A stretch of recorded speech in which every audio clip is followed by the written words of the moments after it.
There have been many cases of predators getting exposed on YouTube. While some have been caught, there are those who have escaped justice. Here are the 10 YouTube predators that got away with it, starting with this YouTuber. I don't know if you know this or not, but when it comes to getting girls, I'm probably the best in the world.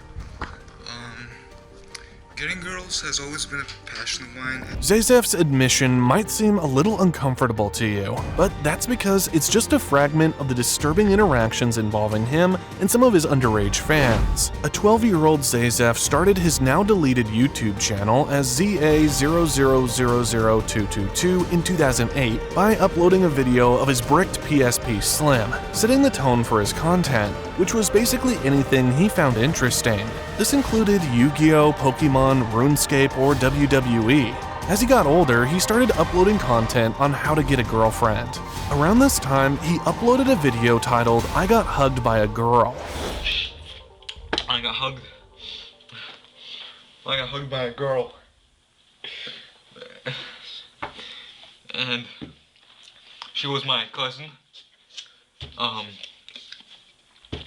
This video soon exploded with millions of views and made Zazef famous on some platforms. From then on, he included pranks and started making more videos with very interesting titles. He also began streaming himself approaching random girls, asking them to be his girlfriend, and even developing narratives of a fictional dead girlfriend. So it wasn't surprising when, in 2018, he uploaded this video. Hi, I'm pretty sure you already know this.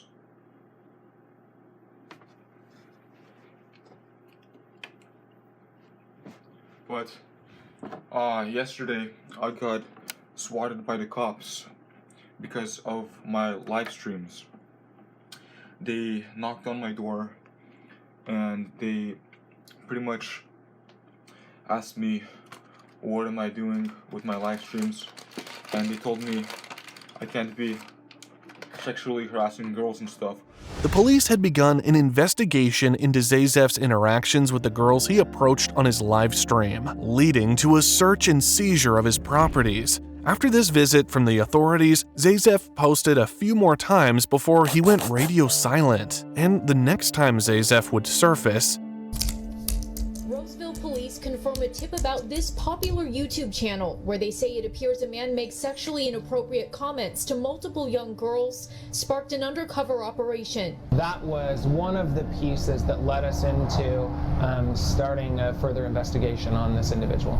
Friday, detectives arrested 22-year-old Alexander Anatolovic Rudenko. They charged him with a felony sex offense for meeting with a minor with the intent to commit lewd and lascivious. Apparently, he had fallen into a trap, which had been set by police officers. However, Zazef got out on bail thanks to his parents. But shockingly, less than a year later, Zazef, now a registered sex offender, found himself in hot water again. Rudenko got out on bail for allegedly assaulting a 13-year-old girl and a 17-year-old girl. And just this week, again, arrested for possession of child porn. We've shown you mugshots of Rudenko since 2018.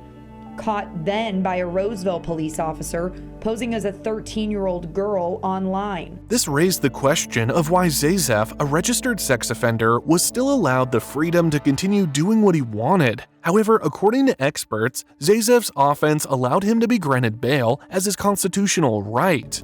How does a registered sex offender facing charges of sexual assault of children keep getting out of jail? Law enforcement blames the cash bail system. Bail, a constitutional right, but some argue those with financial means can buy their freedom. Also, part of his defense was the state of his mental health, so a doctor was assigned to him to assess and give him an expert opinion on the claim. YandereDev, however, didn't have the excuse of poor mental health. Alex Mahan, also known as YandereDev, was the game developer of the unfinished stealth action video game Yandere Simulator. The game was successful and attracted many fans despite the fact that it was still under development. This made YandereDev famous, and he soon grew a social media following made up mainly of young fans. His blog and main YouTube channel were created to give frequent updates and lore about the game, such as big announcements like a partnership with TinyBuild.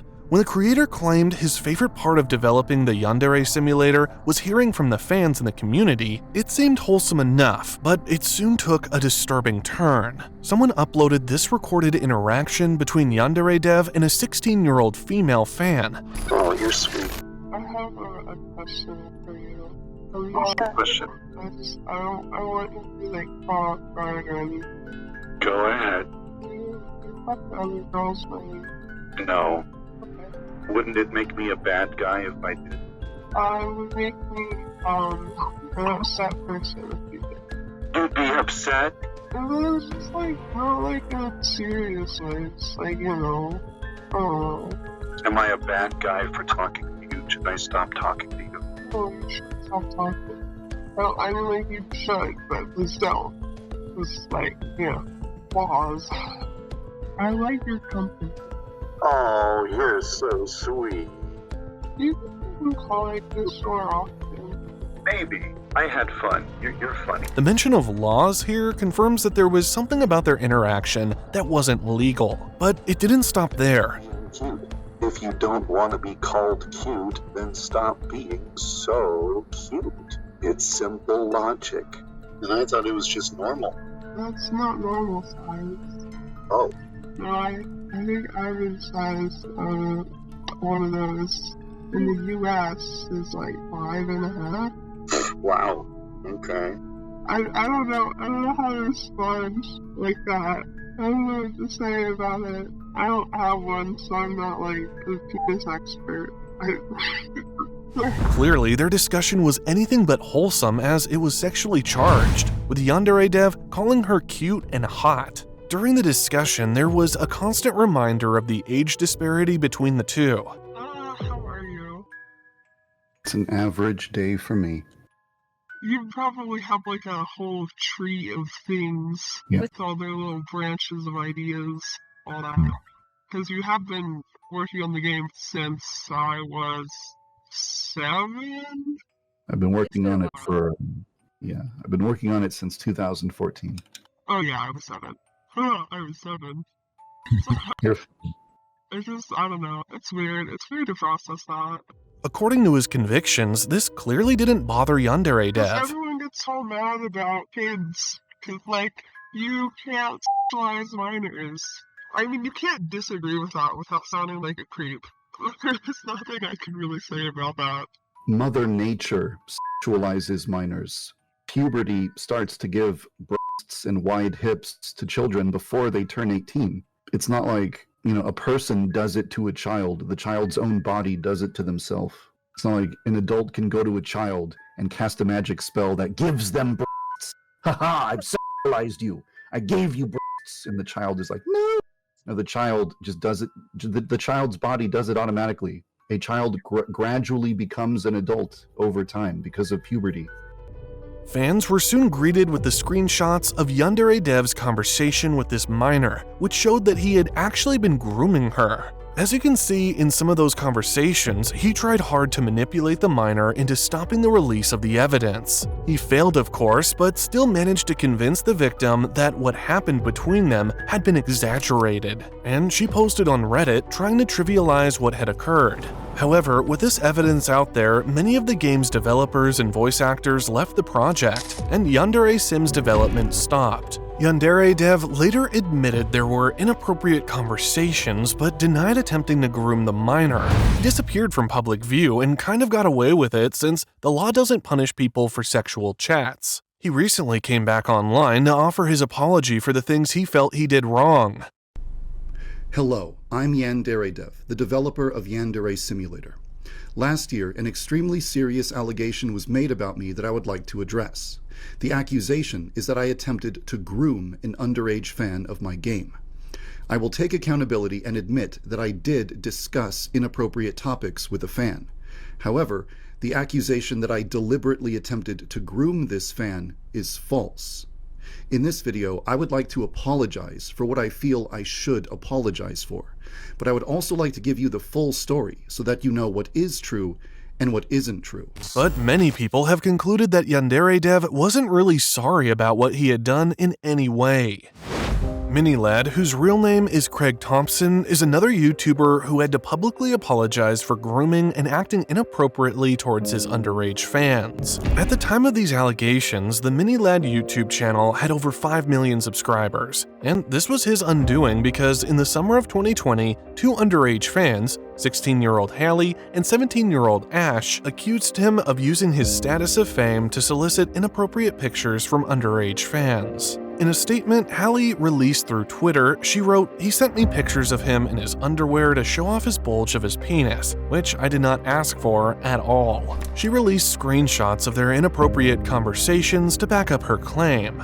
Ash, too, came out and told the world her story, revealing that she and Miniladd had similar disturbing conversations. He asked if I was a virgin, and I said yes. He then asked if he could take my virginity, and I told him yes. It was also revealed by Haley in a later interview that this wasn't just a mistake because back in 2016, Miniladd had told a female fan who was less than 15 at the time that her boobs were big. Then his former girlfriend, Sunny Day, added her voice to the mix, describing their relationship as toxic and manipulative. With these allegations piling up on top of each other, the accused YouTuber issued an apology on June 25, 2020. "I take full responsibility for the inappropriate texts and messages I sent. I regret having said or sent anything that made anyone uncomfortable or upset. I'm truly and deeply sorry for what I did."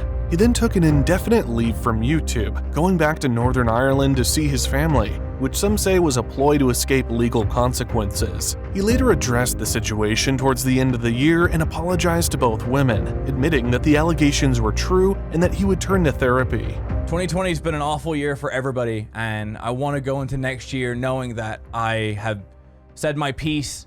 I've told you guys exactly what's going on. As my fans, you guys deserve to know what's going on, and I hope this video helps you understand everything better, and I want to apologize for the things that I've done. Many felt his apology was confusing since he didn't even say what he did exactly. Miniladd wasn't formally charged and his channel wasn't taken down. However, he took a break for therapy and took up exercising. When he returned to YouTube, he tried sweeping everything under the rug by deleting his apology video, yet he was still averaging 100,000 views. Then he took another break, but when he came back this time, his views dropped drastically. And people haven't forgotten why he left in the first place. Hang on them? I don't know what you're saying. I'm gonna go. Oh, by the way, to the person who just donated to me, please get your facts straight. Thank you. I'll be back. This next predator wasn't as delusional as Miniladd and disappeared completely after he was caught. Cosmodore is German, and his channel focuses on cartoons and movies. As a critic reviewing little-known cartoons, he got a job editing for Saberspark and appeared on different podcasts. On July 29, 2020, a 19-year-old Cosmodore admitted to being in a relationship with a 15-year-old girl who lived in the US. And you know the eligible age for consent here in the US is between 16 to 18, depending on the state. In Germany, however, teenagers below 18 are allowed to date 14-year-olds. This was Cosmodore's flawed excuse for trying to groom a minor, and she was clearly a minor. Just hear her speak. This video is just mostly how Cosmo abused me, but Jeff goes into other stuff. Okay, anyone watching, listen to my voice. Can you guess my age based on how I sound? Place an age you'd guess just by hearing me. 13, 10, 9. Maybe I sound more like a little boy now, but you get my point, as my cadence and pitch is very similar to that of a young child. And this is especially the case like a year ago and years ago when I made videos. How could anyone mistake that for an adult? Cosmo exposed this girl to a pornographic website called Rule 34 and even planned to meet up with her at a program called MomoCon in the US. Fortunately, they couldn't meet up because he claimed he spent all his money on a brand new computer. Even after they ended things, he kept cyberstalking the young girl and was psychologically tormenting her. I don't want anything else. I don't want to bring this up again. And finally, number 5, Cosmo, who I know, is definitely watching this because of how often he stalks up and creeps on me. A user named Pizza Party Podcast shared on Fandom that in July 2020, Cosmodore admitted he was a pedophile and hoped that by admitting and apologizing, it would all be forgotten. And as you are probably thinking, he got away with it. He soon returned to YouTube and carried on like nothing had happened. In fact, Cosmo was so bold-faced that this was his Twitter profile after the mess he made. A proud groomer. Just wow. In May 2021, Cosmo confessed to intimate involvement with another underage girl. And yes, you read that right. It got explicitly sexual this time. Fans were furious at this because he clearly did not show any remorse from the first act he did. He had only gotten worse. This was when fans asked that all of his online accounts be closed down. Cosmo made what seems to be an hour-long apology video, which he has now deleted. The shocking thing about the video was that he claimed he did nothing wrong, and the people involved in the situation weren't victims. They think they're victims, which sounds awful, I know. Protect the children, whatever. We're not talking about 12-year-olds, we're not talking about 6-year-olds. I mean, I know the child was 15, which is basically close to 16 if you think about it, which if you think about it even more is actually close to 17, meaning that they're close to 18 years old. Once again, Cosmodore implies that he did nothing wrong, and that the people involved in this situation aren't victims because they're only victims if they think they are. I don't really think I have to go into why this is a completely illogical thing to say. He even admitted that he knew it was a horrible thing to say. This was the last straw. In February 2022, his YouTube account vanished. Later that year, he posted a YouTube story where he talked about some drama from his long break. His Reddit and Twitter accounts are gone, and the recent comments on his last video are either come back soon or never come back. Cosmodore has not been heard from ever since. Well, Cosmodore decided it was best for him to vanish into thin air, unlike Polecat 324, who still operates his YouTube channel of 1.19 million subscribers in full public view. Polecat 324 is officially known as Jordan Goodman, and he is a famous YouTuber known for his Grand Theft Auto videos, especially his roleplay series like Department of Justice Cops, Code Zero Cops, and LSPDFR. He was in charge of the DOJRP series as its director and owner for a while before he had to leave for misusing his authority. Thanks to 16-year-old Brandon, who started releasing multiple pictures of his Snapchat conversation with Polecat 324 on X, these were pictures of an adult Polecat 324 asking Brandon for nude images of the minor in exchange for Steam gift cards. When the legitimacy of the pictures was questioned, Brandon provided a screen recording too. Despite the weight of evidence against Polecat 324, members of his team did everything in their power to silence Brandon, kicking and blocking him off everything. Then they made sure anyone who mentioned the incident or even the victim's name was removed. While this cleanup was happening, Polecat 324 himself never said a single thing about any of the allegations or the chaos which was going on within the Discord server. Instead, on September 9th, 2022, he stepped down as director and left DOJRP. What was his reason? Because he wanted the community to keep growing. With him gone, various members of his staff also resigned after 24 hours. A few days later, new evidence was released that Polecat 324 might have had sexual intercourse with another minor who was 17 at the time. In the screen recording of Polecat 324's chat with a certain Garrett, a picture of the victim is blurred out. And one of Polecat 324's disturbing statements was, "Me and you both like it young." You would be shocked to know that Polecat 324 is not in jail and still uploaded a video on his channel as recently as a month ago. Talking about people who should definitely be jailed, Demetrius Madsen, also known as Jikishi online, used to make videos and stream games and was selected to join the Dream SMP on October 23, 2021. But he was removed just 2 days after joining up when it was discovered that he had been engaging in inappropriate discussions with about 41 minors. On October 25, 2021, someone named Erin on Twitter shared her horrible experience with Jikishi since when she was 13. After this brave post, many other victims like Valky were encouraged to speak up about their similar experiences. When Dream questioned him about these accusations, Jikishi admitted to what he did, leading to his instant dismissal. Then, Jikishi's best friend and former roommate called him a horrible monster, saying he believed Jikishi had lost his right to privacy when he decided to abuse minors. This best friend claimed to have known Jikishi right from childhood, and according to him, Jikishi had abused dozens upon dozens of underage girls, and I don't believe his crimes are as known as they should be. All in all, we counted over 40 girls who had their own horrific experience with Jikishi. These 40 girls were the only ones with proof. There were dozens of others who had their own stories but didn't have proof. All of these girls were minors, while Jikishi was in his 20s in every case. There were massive age gaps, with the worst one being 10 years. After we all saw how many victims he had, Jikishi was making jokes about the situation. He was being exposed for horrible illegal crimes against minors, and this man was making jokes. At this point, I was so enraged and saddened, and I felt so betrayed that I had to leave the house. Jikishi's downfall was swift from the moment these multitude of allegations were posted on X. His Discord mods tried defending him for some time. Meanwhile, his Twitter account got deactivated. He has also deactivated his Twitch account and deleted all of his YouTube videos. However, for his wrongdoing, he wasn't arrested and almost didn't face any consequences. Some people believe he now stays with his mom.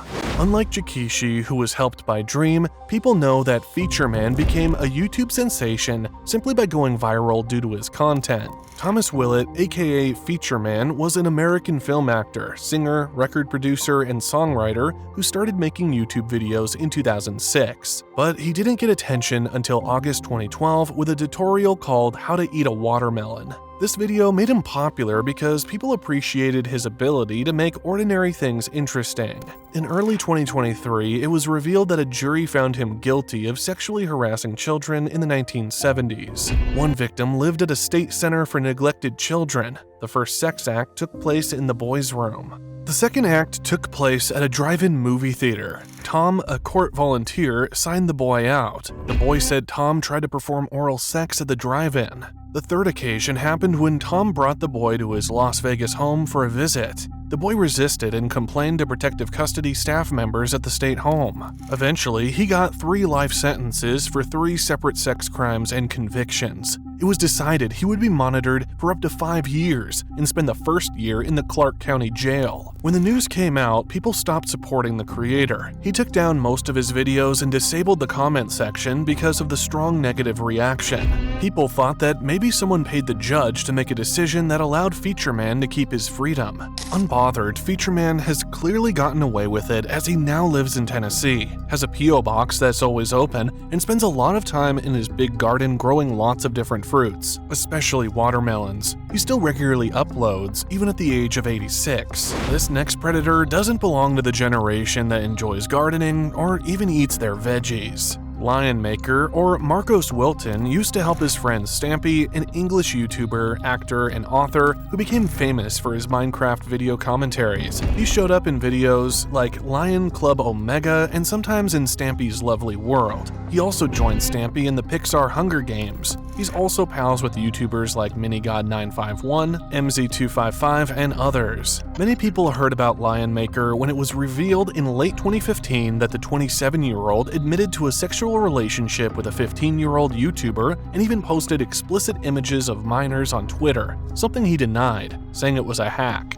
A parent was interviewed by Keemstar of Drama Alert on September 19, 2015. The parent revealed that Lionmaker tried to get nude pictures of their underage child. After everything, on March 7, 2016, a YouTuber named Colossal is Crazy also accused Lionmaker as a pedophile who interacted a lot with underage kids to ask for their nude pictures. The accusations against Lionmaker didn't go unnoticed. According to Distractify, Lionmaker was arrested in 2016 for statutory rape and for having and sharing child pornography. And it was believed that he went to jail, but this allegation was yet to be confirmed. A year later, in December 2018, Paige, the victim, posted a video on her own channel, sharing her side of the problem and what happened with Lionmaker. In June 2020, Lionmaker posted a video on Instagram after his channel lost popularity. However, in the video, he had a breakdown in front of his audience. On September 29, 2020, Lionmaker's channel was shut down because he broke YouTube's rules, but a few months later, YouTube brought it back for a short time.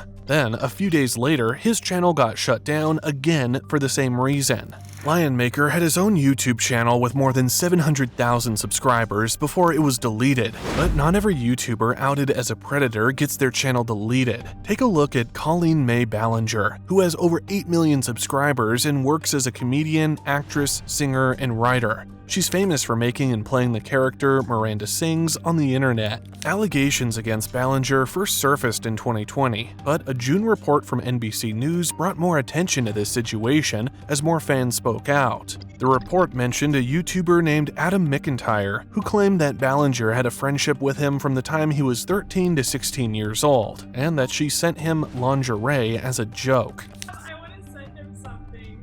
Do you want the bra, Adam? Do you want the bra, Benji's? Tweet right now. Oh my god. Yeah, Adam, let me know what you want. He's in Ireland. Ballinger initially didn't respond, but weeks later, she posted this video addressing the supposed lies and false information Adam was spreading as a minor. But it has gotten to a point where there are so many rumors and lies and speculations going around, I feel like I need to address it. I do have receipts proving the things that I'm about to tell you. However, I feel uncomfortable sharing them because he is a minor. Ballinger stopped making public appearances or comments immediately after the allegations were brought up against her. She eventually made an apology video, playing the ukulele as she began to say words she felt were more apologetic. The only thing I've ever groomed is my 2 Persian cats. I'm not a groomer. I'm just a loser who didn't understand I shouldn't respond to fans. And I'm not a predator, even though a lot of you think so, because 5 years ago I made a fart joke.